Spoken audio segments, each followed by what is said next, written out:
Stress and anxiety and mental health is something that I personally have struggled in the workplace for the past few years. And it's actually one of the sources of feelings of lower quality of life when you're struggling with your mental health at work. And sometimes these environments can be very toxic. So, for example, I work in software sales, and it's one of those high pressure roles where you are constantly evaluated on quarterly or an annual quota, and you got to hit your performance levels, and there's not really a lot of stability in this type of work, especially in the realm of startups, which is like what I work in. And so, managing your mental health and your stress, anxiety, and worry is incredibly hard, especially for someone that's really driven and like a highly conscientious type of person. Like, it kind of drives you crazy when there's a lot of elements that are outside of your control and make it difficult for you to kind of have that kind of certainty and conviction that things are going to go right and that you're going to still keep a job and have an income. And so, one thing that I've been doing that has been somewhat helpful is, instead of setting goals of like outcome and result type of goals, I'll go and set what I call input or effort goals, because let's be honest, a lot of the time I can't actually create an outcome, right? For example, like, for if I want to close a deal, I cannot close a deal. You just can't, right? There's other people involved that you have to, sell into. You have to try to get budget from them. They have to make the decision. I can't force them to do anything. But there's things that I can do, which is like I can do research, I can prep, I can practice my pitch and my demo skills. I can send an email, I can make a phone call. There's tangible things that I can do to maybe influence the outcome, but I can't make the outcome happen. So, really, what I'm doing there is I'm setting those effort and input goals. So, for example, like, okay, well, how much practice and research did I do today on an account? How many emails did I send? Did I ask anybody for help in my company to maybe, do some outreach with me, for example? And so, with that, I feel more certain and of that I can take these tangible like input goals that can maybe influence the outcome, and then whatever the end result is, I can be at peace with that because I know that I did my part and I controlled my sphere of influence. So that's something that's been very helpful. The other thing is just kind of having this perspective that, hey, at the end of the day, 5 years from now, none of this is really going to matter. So why am I putting so much investment, effort, and stress in this job, or like what people at work may think about me, or the office politics, or this manager that's bothering me or something? Like, I can just kind of just let it go and just hey, like, just let people be who they're going to be, and like I don't have to be perfect, and like just realize like this is not my company. Like, why do I care? Like, obviously I'll come here and I'll do my best and I'll set the input and the effort goals, but I don't need to be as invested and put my entire worth, my all my self-worth and energy into this thing. It's a job. Like, it helps me build a little bit of wealth, pay my bills, live a certain lifestyle, and like that's great. And that's what the job is for. Like, the job is not meant to be like my purpose and like my determination of self-worth. And so, like, that key thing of like having the right perspective is incredibly important. Just kind of taking a step back and realizing that, hey, at the end of the day, none of this really matters as much as we think it does. The other thing that I've been doing to try to improve my mental health and reduce my stress and anxiety is just focus more on self care. So, taking the time out to do my morning routine instead of just like jumping into work.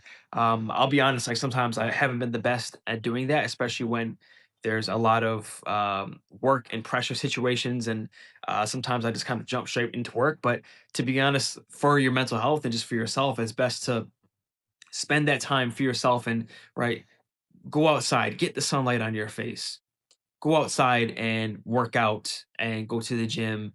Take the time to eat healthy, take the time to journal, and do the things that you need to do to make sure that you're mentally stable and that your mood is good. Because at the end of the day, these jobs, these employers, they don't care about you.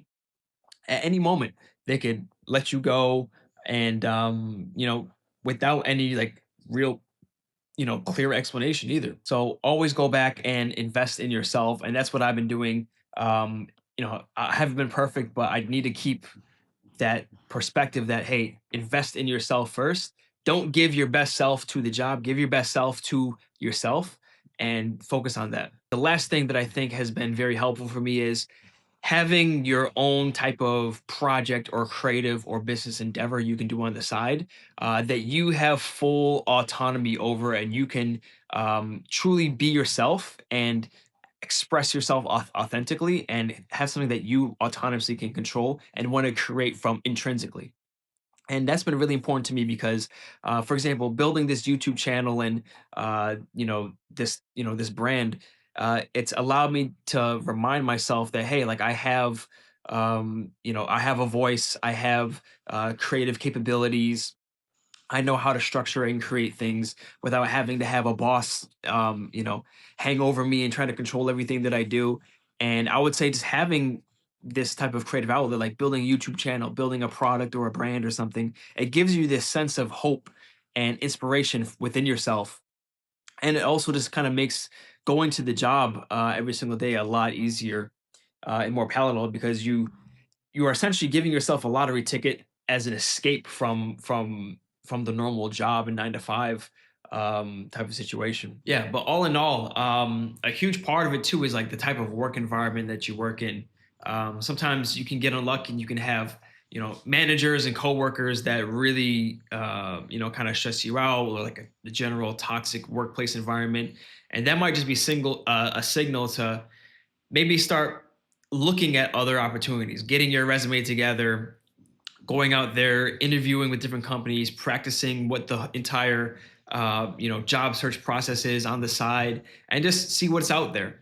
And maybe you could easily find a different fit for you that might be even better, which is what I'm doing right now for myself. Like, I'm out here interviewing in different roles and hopefully finding a new role that's a better fit for me, and an environment that I can be happy and successful in.